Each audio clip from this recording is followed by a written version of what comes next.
Soutenez la télévision SMA TV dans son œuvre d'évangélisation en envoyant vos différents dons par Timoney, Flows et sur nos différents comptes bancaires. N'oubliez surtout pas de vous abonner à nos différentes chaînes YouTube et Facebook. Likez, commentez et partagez nos différentes publications. SMA TV, la première chaîne missionnaire.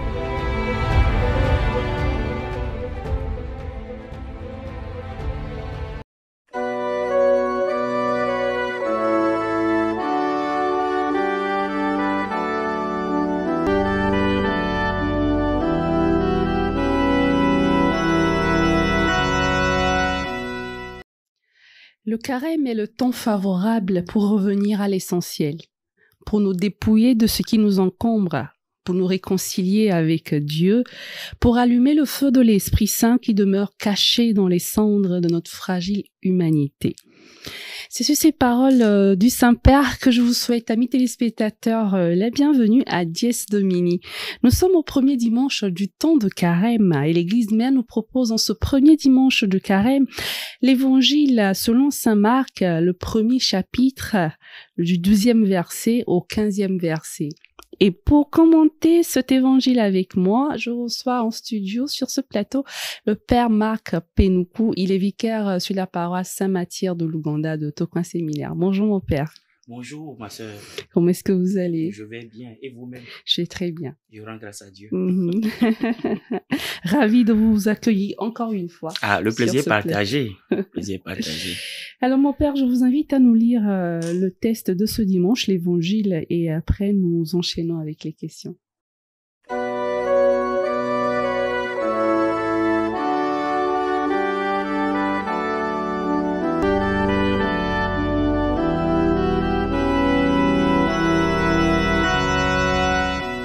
Évangile de Jésus-Christ selon saint Marc. En ce temps-là, Jésus venait d'être baptisé. Aussitôt l'Esprit le pousse au désert et, dans le désert, il resta 40 jours tenté par Satan. Il vivait parmi les bêtes sauvages et les anges le servaient. Après l'arrestation de Jean, Jésus partit pour la Galilée, proclamer l'évangile de Dieu. Il disait, « Les temps sont accomplis, le règne de Dieu est tout proche. Convertissez-vous. » Acclamons la parole de Dieu. Louange à toi, Seigneur Jésus. Merci Père Marc, qui nous lit l'évangile selon saint Marc. Belle coïncidence. Belle coïncidence. Alors mon Père, comme je l'ai dit tantôt dans l'introduction, nous sommes au premier dimanche du temps de carême, un temps fort de l'Église. Et en ce tout premier dimanche, l'Église nous propose justement ce texte de Saint Marc. Est-ce que déjà on pourrait connaître le contexte dans lequel se situe ce passage que vous venez de lire? N'allons pas trop loin. Le texte déjà lui-même l'exprime. Nous sommes, n'est-ce pas, après le baptême de Jésus. Il vient d'être baptisé et voilà, sous l'action de l'Esprit Saint qui était descendu sur lui, n'est-ce pas, sous l'aspect d'une colombe, il a été conduit au désert. Oui, selon le langage biblique, le désert est le lieu par excellence de la rencontre de Dieu avec l'homme ou de l'homme avec Dieu. Jésus a pris conscience de ce qu'il est et ce qu'il doit faire. Voilà, il s'en va au désert pour rencontrer son Père parce qu'il sait que il n'a pas pris la chair humaine pour faire sa volonté, sinon celle de son Père, Dieu. Et donc, il va écouter son Père en vue de l'inauguration de son ministère public. Voilà un peu ce que Jésus est parti faire. Donc, le contexte, il faut le définir, c'est le contexte post-baptême, mais post-baptismal de Jésus. Voilà. Merci mon Père. Alors vous venez de dire que Jésus est allé au désert. Bon, ce n'est pas vous qui le dites, c'est le texte qui nous le dit. Jésus est allé au désert et vous avez paraphrasé pour rencontrer le Père. Alors donc je suppose que nous aussi aujourd'hui, on a des déserts dans lesquels, enfin dans lesquels, oui, justement, on rencontre le Seigneur. Est-ce que vous pourrez nous dire, c'est quoi ces déserts-là dans la vie du chrétien, ces déserts par lesquels on passe Le désert ici ne consiste pas à aller au Sahara ou bien dans le désert de Kalahari. Non, non. Le désert, c'est savoir créer le silence autour de soi. Parce que le silence dit Dieu. C'est dans le silence de notre cœur, le silence aussi ambiant que nous créons autour de nous, qui nous aide à rencontrer le Seigneur. Le désert, durant ce temps de carême, ce sont les recollections, les retraites que nous aurons à vivre en vue de, n'est-ce pas, de favoriser ce silence qui nous permettra de rencontrer Dieu, de l'écouter, de nous redécouvrir par rapport à lui. Lui, il est saint, nous sommes pécheurs. Et par rapport à ces faiblesses, n'est-ce pas, dont nous prendrons conscience, oui, il va nous insuffler ce que nous devons faire pour ressembler vraiment à lui. Autrement dit, pour faire sa volonté. Faire sa volonté. Merci, mon père. Alors, je cite ce passage du texte. Aussitôt, l'esprit le pousse au désert, et dans le désert, il resta 40 jours tenté par Satan. Je voudrais citer aussi ce passage de la prière du Notre Père qui nous dit « Ne nous laisse pas entrer en tentation ». Sur d'autres versions, on nous dit « Ne nous soumets pas à la tentation ». Alors mon père, on pourrait se poser la question sur celui qui tente réellement. Est-ce que c'est Satan le tentateur, comme le fait dire l'Évangile, ou est-ce Dieu qui nous tente? On se pose cette question tout le temps, nous chrétiens. C'est Dieu qui nous tente ou c'est Satan qui nous tente? En fait, Dieu ne peut pas tenter. Dieu peut éprouver. La foi est éprouvante. On peut prendre le cas de Abraham, on peut prendre le cas de Job. Et nous-mêmes aujourd'hui, il y a des situations que nous rencontrons. Mais c'est Satan qui nous tente. Parce que, n'est-ce pas, jaloux de la position que nous avons par rapport à Dieu. Vous savez qu'il faisait partie de ces anges de Dieu, l'ours féroce, le porteur de la lumière devant le trône de Dieu. Donc, par sa désobéissance, voilà, il a été renvoyé du rang des anges fidèles à Dieu. Voilà, nous qui essayons au jour le jour de nous conformer à sa parole, vous comprenez déjà sa jalousie. Donc, il est là, hein, comme un texte aussi le dit, hein, comme un lion qui va et vient, oui, rugissant, il veut dévorer sa proie. Donc, c'est avec la force de la prière que, voilà, le chrétien aujourd'hui peut tenir par rapport aux assauts du diable, du tentateur, le diabolos, le diviseur, lui qui veut nous diviser, n'est-ce pas, semer la zizanie dans notre relation dans notre relation avec Dieu. Donc, dans ce temps de carême, il faudrait qu'on fasse bien attention pour discerner les preuves des tentations. Voilà. D'accord. Merci, mon père. Alors, du coup, c'est quoi le message principal que véhicule cet évangile? Voilà. Tout comme Jésus, vous voyez, nous sommes appelés à vivre le désert. Là, les tentations seront au rendez-vous. La tentation du pouvoir, la tentation du prestige, la tentation de l'avoir, la tentation du boire, la tentation du plaisir. Oui, tout cela sera au rendez-vous. Mais comme je le disais tantôt, Jésus est allé au désert pour rencontrer le Père, pour entendre sa volonté et de pouvoir l'appliquer à sa vie.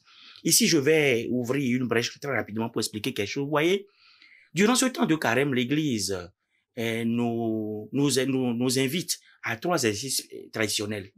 Le jeûne, la prière et le partage. Pourquoi?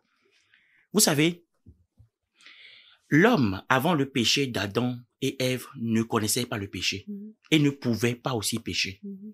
Parce que nous sommes créés à l'image et à la ressemblance de Dieu qui est 3 fois saint.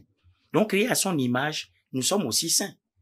Parce que en ce moment, selon les textes de Vatican II, les forces spirituelles de l'âme ont de prise sur le corps et ne peuvent que l'entraîner vers le bien. Nous sommes avant le péché d'Adam et Ève. Qu'est-ce qui s'est passé? Quand vous lisez Genèse chapitre 3, verset 1, il est dit que Dieu avait interdit à l'homme de toucher au fruit de l'arbre défendu. Ce qu'ils ont fait, c'est ce qui a engendré ce que nous appelons aujourd'hui le péché originel. Il y en a qui assimilent ce péché, n'est-ce pas, à une pomme. Il y en a qui parlent de l'acte conjugal, sinon, s'il faut le dire de manière vulgaire, au rapport sexuel. Non, il n'y a pas de rapport entre ce qui s'est passé et ce qui est dit. Qu'est-ce qui s'est passé en fait? C'est quoi le péché originel?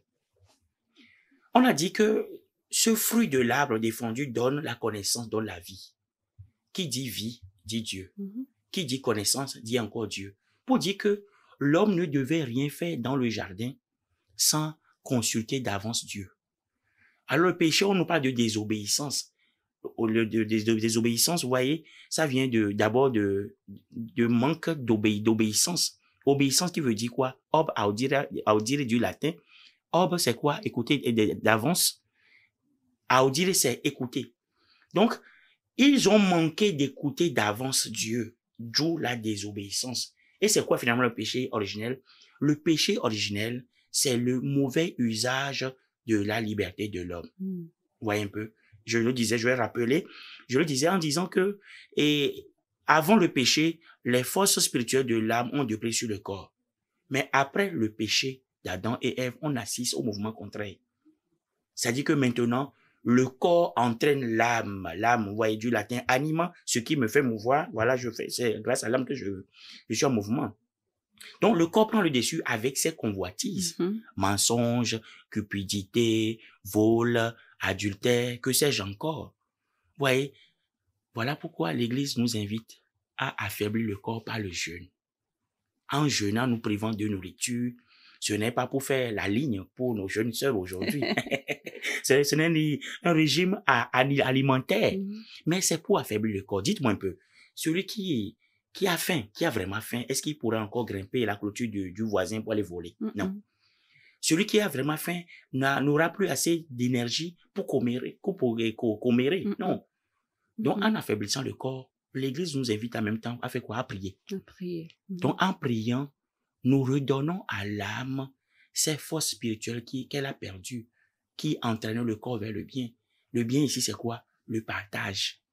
Voilà pourquoi, durant ce temps de carême, l'Église nous invite au jeûne, nous invite à la prière et à l'aumône. Voilà, c'est un entraînement, c'est un exercice de tous les jours pour qu'à Pâques, on soit renouvelé. Donc, voilà un peu. Maintenant, en revenant au texte, vous voyez, on a dit Jésus est tenté au désert. Oui, la tentation sera toujours au rendez-vous à l'instant de Jésus. Donc, temps de carême, c'est aussi un temps de vigilance. Un temps où le chrétien doit prendre conscience de ce qu'il est pour Dieu et d'avoir une attention minutieuse à ce que Dieu attend de lui. Voilà le temps de carême. Et le message phare qu'on pourra dégager, n'est-ce pas, de ce texte évangélique que nous venons d'écouter. On a dit aussi que les anges le servaient. Les anges le servaient. Et au même moment, Jésus était parmi des bêtes sauvages. Parlant de bêtes sauvages, voilà, c'est l'expression de la violence, de l'agressivité. Oui, chers chrétiens, chers frères et sœurs, dans ce monde, on sera toujours exposé à des vents contraires, à des forces sauvages qui vont tenter, n'est-ce pas, avec fougue à nous dérouter. Mais nous devons nous laisser servir par ces anges qui ne peuvent que nous insuffler ce qu'il y a de meilleur et de bien pour la gloire de Dieu. C'est le lieu aussi de nous ouvrir à nos saints anges gardiens, eux qui sont là, qui veillent sur nous, qui peuvent veiller sur nos pas chancelants pour qu'on puisse, n'est-ce pas, reprendre force et courage pour, n'est-ce pas, sortir de ces bassesses que nos vies connaissent. Voilà un peu ce que nous aurons à vivre durant ce temps de carême, temps de conversion. Merci mon père. Alors, est-ce à dire que si on comprend bien, les tentations sont beaucoup plus présentes pendant le temps de carême que... Enfin, hors carême, le temps ordinaire, est-ce qu'on doit le comprendre comme ça, que pendant le temps de carême, on est beaucoup plus tenté? Pas du tout. Vous voyez, le temps de carême nous achemine vers Pâques.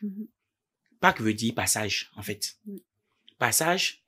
Et les Juifs, ils ont fait le passage, n'est-ce pas, de l'Égypte vers la terre promise. Jésus lui-même a fait le passage de la mort à la vie. Et nous qui faisons le carême en vue de Pâques, donc le passage, nous sommes invités à faire aussi le passage du vieil homme à l'homme nouveau. Je donne un exemple banal. Si je mens 20 fois par jour, durant ce temps de carême, je peux me dire, voilà, il faudrait que je fasse un effort, mais que je ne fasse pas aussi un calcul. Voilà, que je fasse un effort de mentir moins, peut-être 5 fois par jour. C'est déjà quelque chose. Si durant ce temps de carême, tous les jours, pour mentir, c'est seulement 5 fois par jour, à Pâques, je peux me dire ressusciter avec le Christ. Parce qu'il y a eu un changement, parce qu'il y a eu passage. J'ai fait le passage du vieil homme à l'homme nouveau. Il y a quelque chose de nouveau. Voilà. Merci, mon père. Alors, est-ce qu'on pourrait faire un petit lien rapidement entre les hôtesses de ce dimanche, la première lecture qui est tirée du livre de la Genèse et la deuxième lecture de la lettre de Saint Pierre, apôtre? Voilà. Des deux textes, il y a un mot qui retient mon attention, c'est le mot alliance. L'alliance, et dans le premier lecture, il s'agit du déluge, Dieu qui vient de renouveler la face de la terre. L'eau donne la vie. L'eau, c'est la vie. Cette eau qui donne la vie, oui, nous la recevons à travers le baptême. Le baptême par lequel nous sommes plongés dans la mort, n'est-ce pas, du Christ. En nous relevant du lot de baptême, voilà, nous naissons à la vie nouvelle. Pour dire que ce temps de carême que nous sommes en train de vivre a pour finalité, n'est-ce pas, la vie nouvelle en Jésus-Christ. Il faudrait que cette nouveauté soit ressentie à Pâques. Alors, c'est l'occasion à chacun de faire une introspection personnelle, franche et vraie, devant le Seigneur. Oui, Seigneur, je sais que je fais ci, je fais ça, qui te déplaît. Je suis marié, j'ai encore, n'est-ce pas, un deuxième, troisième, quatrième, sixième bureau, etc. Dehors, il faudrait que j'arrive à revenir dans l'alliance. Quelle alliance? Avec mon mariage. L'alliance de mon mariage. Dans la fidélité à ma femme et pour Dieu. Et à mon homme aussi. À mon homme aussi et vice-versa, bien sûr, j'en viens. Bien sûr aussi, il y a de ces femmes aussi qui ont de petits tontons dehors aujourd'hui. Parce que ça chauffe à la maison, je me plais d'avoir un homme dehors. Non, revenons dans l'alliance. Que notre oui soit désormais de vrai oui. Pour nous prêtres aussi, l'effort est là. Que nous revenions dans notre ministère, dans l'engagement que nous avons pris devant le Seigneur. Chacun à son niveau.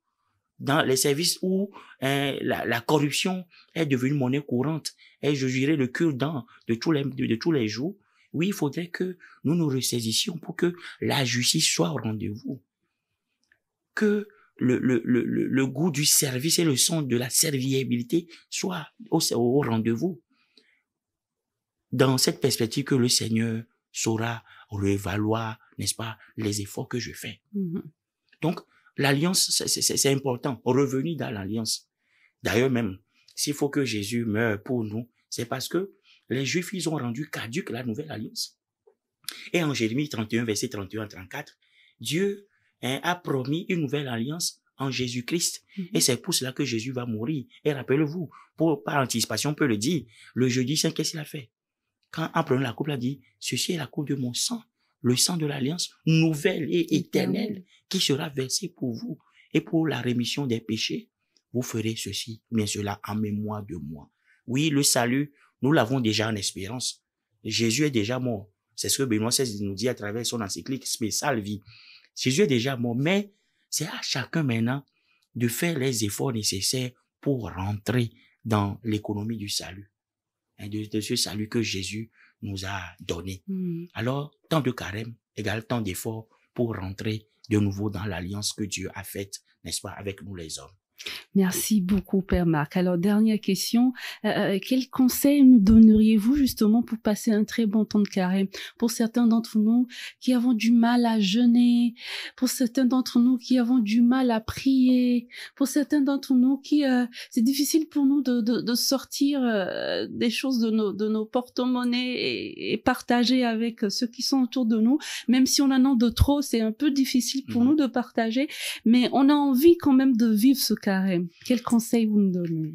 Voilà, en venant tout à l'heure, j'ai lu un jeune prêtre qui disait que, je ne suis pas aussi vieux prêtre. J'allais vous poser la question, vous êtes vieux. Il disait, comme résolution donnons-nous de petits efforts, pas de gros efforts. De gros efforts. De petits efforts. Vous voyez? Et puis, souvent, nous les catholiques, quand on parle du carême, c'est vrai, a priori, c'est un temps de privation de nourriture et d'autres choses qui nous font plaisir pour pouvoir faire plaisir.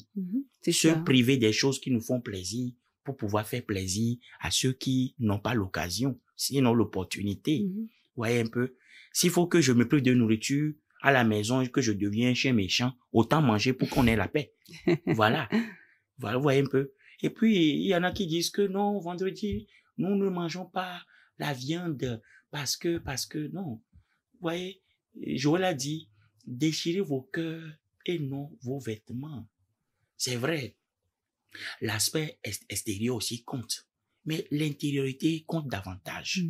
Il faudrait que nous revoyions, que nous voyions notre vie devant Dieu. C'est ce qui est essentiel. C'est encore mieux. Je préfère quelqu'un qui mange correctement, qui boit correctement, qui vit sa vie correctement, mais qui a aussi le souci de l'autre. C'est mieux que de se priver de tout, des choses et que bon, la vie morale, religieuse et spirituelle ne soit pas au rendez-vous. Ouais.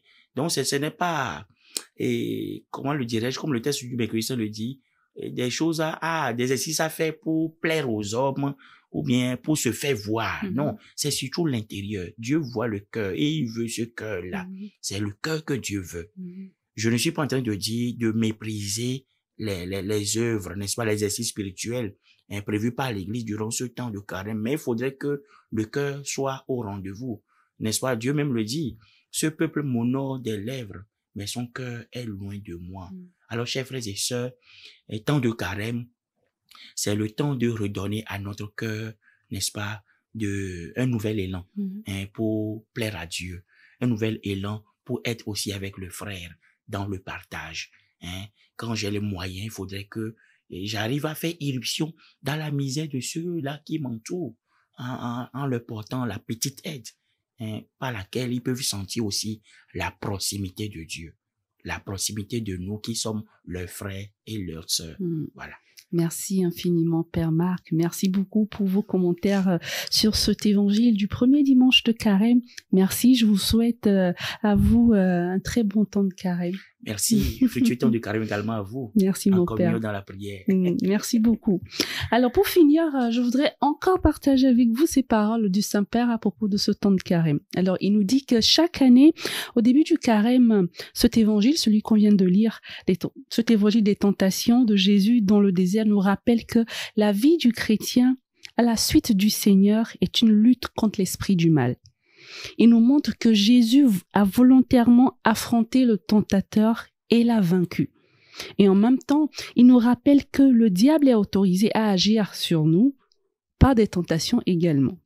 Nous devons être conscients de la présence de cet ennemi rusé, intéressé par notre condamnation éternelle, notre échec, et nous préparer à nous défendre contre lui et à le combattre. La grâce de Dieu nous assure par la foi, la prière et la pénitence, la victoire sur l'ennemi. Merci infiniment de nous avoir suivis, chers amis. On se retrouve la semaine prochaine. Je vous souhaite à tous un fructueux temps de carême. Au revoir.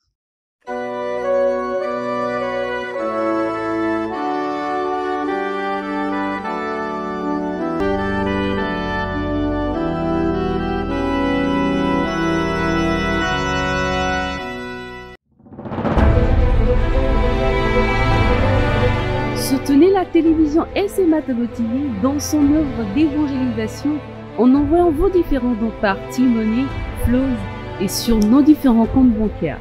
N'oubliez surtout pas de vous abonner à nos différentes chaînes YouTube et Facebook. Likez, commentez et partagez nos différentes publications. SMA-TV, la première chaîne missionnaire.